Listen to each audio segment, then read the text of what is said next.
Hey there, YouTube followers. Michael of Painting War Games. So, I have done a quick, I'm gonna do a review of some choice units here. Units that I particularly Orc boys. But I have I've read over the rules of Codex Orks, Orks. Sorry, I don't know why I can't speak that well right now, but my overall impression, this codex is very much different than the Space Marine Codex. Mainly that there is no like chart for the entries. There's no like here's all your HQs, here's your troops, here's your elites, here's your fast techs, and here's your heavies. And then this codex has a new one called Lord of War. But they don't break it up like the Space Marine Codex did. As in like here's just one section, here's another. They do it by they do it by HQ to troops to I think it's fast attack. It's HQ troops elites fast attack heavy support then Lords of War. But if they do it like this, and I'm going to show you a picture, and if my channel gets flagged or whatever, okay, so there's the boys, and there's the rules. They do it by page. There's the Gretchens, and there's the rules. And see up there is their points for, like it says 60 points, and you get 10 boys. So boys come in at, 6 points a guy, and you get 60 for 10. You have to take a minimum of 10 boys. So it's not bad. So yeah, I mean, it has that up there, like the Pain Boy. Or, okay, we'll start off with the War Boss as an example here.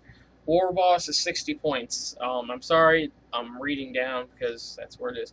And he comes with his standard war gear, the Sliga, the Choppa, the stick bombs. He has here we go, Furious Charge, Independent Carrier, Mob Rule. He can upgrade his armor for 4 points. He can take Envy armor for 4 points, and etc. etc. And it has that for all the guys, like on the actual page of the entry. You'd think here's a little bit of history. Oh no, they don't talk just about a little bit of history. They're giving you history plus the rules, which is sort of a departure because there's not a whole lot of history. Granted, like half the book is history in the front end stuff, but like with the Space Marine Codex, you had Vulcan Heastan. It says Vulcan Heastan, and it has all his backstory, like a lot of backstory about him, and it has his stat line and his war gear, but it doesn't give you point values. They put that in the HQ slot, in the back of the book in that thing, which this is actually kind of cool. They're giving you a little bit of information about war bosses or weird boys, and to be honest, guys, I really just skimmed over the weird boy. I know he's their psyker, so but yeah, that's what they did. Up at the top corner of that page, or the top right hand corner of that page, there is the point value for the guy, and I have to say, just by skimming over, and this is a skim over this review of the Orc Codex, and you guys have to remember, I have played a lot of armies. Let's go through it. I've played Space Marines. I have 2 chapters. I've played Chaos Space Marines, another power armor. I've played Tyranids twice. I have Necrons, my Chaos Crons, or my Santa Crons. Yeah, my Santa Crons. I had Eldar models. I know of the point values. I have not played against them. So I've had demons at one point. I've never really played them, but I got into the rules a little bit with them. But my big 3 armies or my big 4 armies that I've played were Space Marines, Tyranids, Necrons, and Chaos Space Marines. Those are my 4 big armies, and now I'm making Orks the 5th. Granted, I only have Space Marines and Necrons, but I am getting the Orks. So My opinion about this book is that it's a very 7th edition codex. I don't know too much about 7th edition, but it seems I have to compare it to a 6th edition codex, like the Space Marines, because Space Marines are a staple. Um, the Ork Codex here, just going through it, I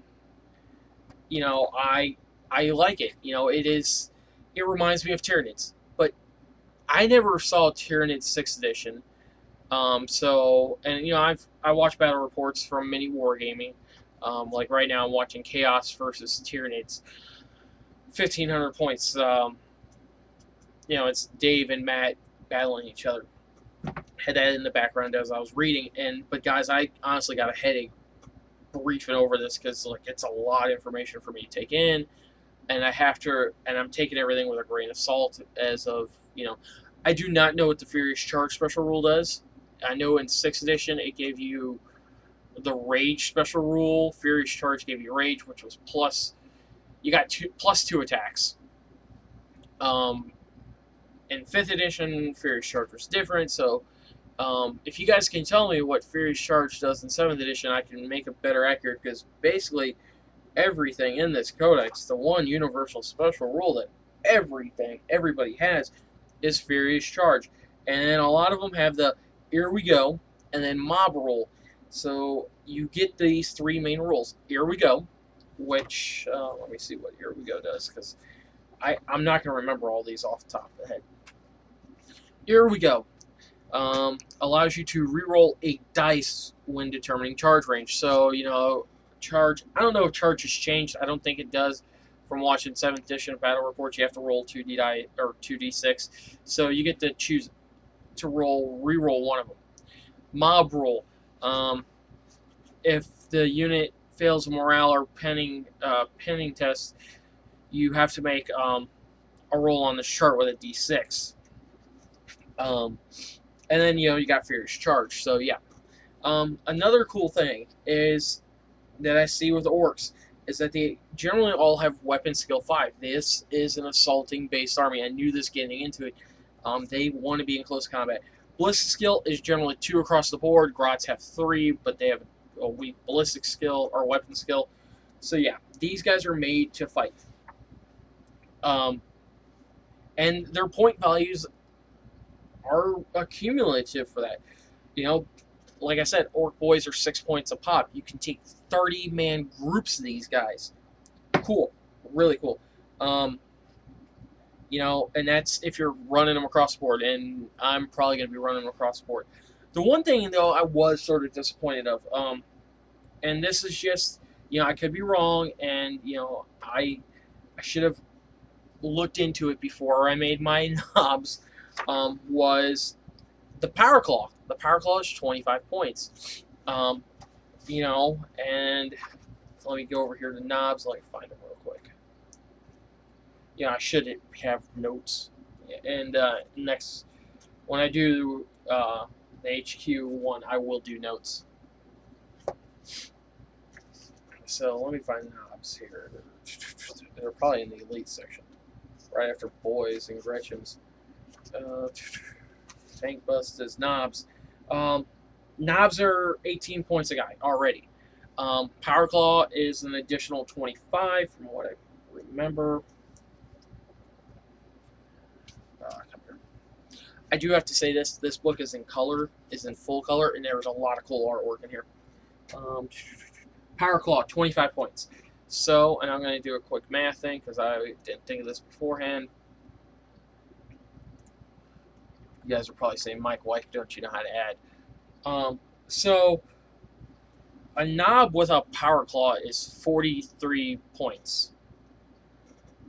That's a lot. That's almost 50 points a guy. So, Sir Hugs-a-Lot here is 43 points. But that's not bad, considering when you, upgrade. And, you can say, okay, you can upgrade a boy into a knob for 10 points. So, well, that actually hurts worse. Well, you save 2 points. So, if you decide to upgrade a boy into a knob, it's only 10 points. Cool. Um, but then if you take the power claw, it's still 25 points. Um, unless I'm missing something here, their combi weapons seem pretty much like all combi weapons, except if not, or I'm going to say most because there are cannons in here. Most of their guns are assault-based weapons. Really cool. That makes sense. For an assaulting army, you want their guns to be assault-based. Um, their save is generally 6+ across the board unless you start upgrading them. Like you can upgrade boys to have a 4+ save, which is NV armor. For 4 points, you can give them a 4+ save, but then you're talking 10 points a guy. So instead of having 30 boys, which is 180 points, you can have 30 boys with a 4+ save, which is 300 points. It's a 120 point difference. You know, I almost say if you really want to combat Space Marines, if you really want to, the guy's taking bolters, I think bolters are AP5. If you really want to have that 4+ save to get in his face, go for it. I honestly think it's a waste of guys because you could almost get another 30-man squad for 100. You get another squad for 180 points, or are you going to dump the 120 points to give them that 50% chance of living? So I don't know.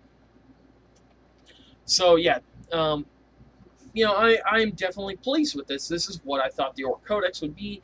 I am a little surprised at the format.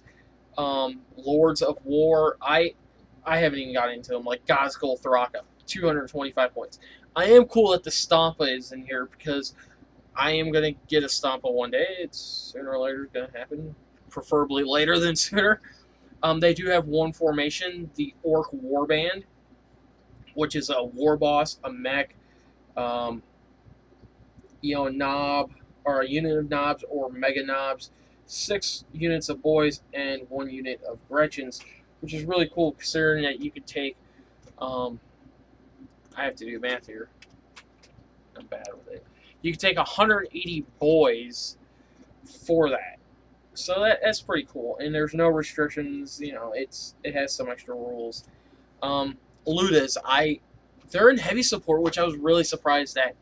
Because normally I'm a Space Marine player. Your heavy support is your bang for your buck type models, and the Ludas are definitely your bang for your buck.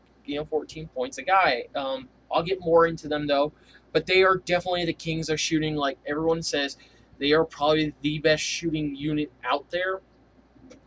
Considering you can get 15 of them in a squad, and you get D3 shots per guy. So you roll a D6, or you roll a D3 at your shooting phase, and you get that many shots per guy. And their strength 7 AP4, heavy, is heavy D3. So, but still their ballistic skill is 2, so you can still move them and shoot, and you're hitting on 6s instead of hitting on 5s. We'll get more into that. Flash Gits, I really didn't even get into them, guys. They're supposed to be like the equivalent to Ludas. Their guns are a little bit different. I'll get into that when I get to the heavy support. Same goes for like the battle wagon, or the battle wagons, or battle wagon. Yeah, it's a battle wagon. Death Dread, Killacan, I'll get into those. The mech guns, I'll get into those. The war buggies, I'll get into those later. War bikes, I think they're a thumbs up. You got a toughness 5 guy with a 4+ save for 18 points a guy. If getting into the charge is your thing, cool. You can have up to 15 of them in a thing. So yeah, cool. The flyers I'm not really going to get into too much right now because I don't have anything to really compare them to. Their transport, Ork trucks, 30 points for a transport. It carries 5 or 12 guys. Now you might be saying, well, hey Mike, rhinos are only like 30, 35 points. Yeah. I can move flat out and have 12 guys in mine. I can move flat out with red paint job for 35 points. I need to get the 7th edition rulebook to see what the new flat out thing is. But for 5 extra points, I get to move 1 extra inch for 5 points. And what else are you going to dump another 5 points into? If you had 6 points, you could say, oh, I'll buy another boy. Um, Commandos, I looked over those. Knobs, Mega Knobs. Mega Knobs are cool, but they're not what I originally interpreted them as. I originally thought Mega Knobs were knobs in Terminator armor, and they're more like knobs in Dreadnought armor to a certain extent, or knobs in Centurion armor. Really, yeah, they're more equivalent to knobs in Centurion armor. Burna Boys, which is really cool because I'll have to touch on that. Burna Boys are cool. Their HQs are really cheap. Like the Pain Boy is only 50 points. Mad Doc Grorksnot is 160. I don't know what he does. Big Mech with Shock Attack Gun is 65 points, I think.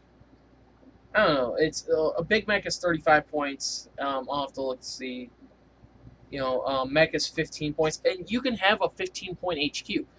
A mech, if you just say, "Hey, I want a mech and I want a cheap HQ. I want to keep it as cheap as I get it," get a mech. They're 15 points, guys. So, all right, yeah, this is part one of my Ork Codex review. These videos are gonna be long, guys. I'm gonna try to, get as much of my knowledge out to you guys.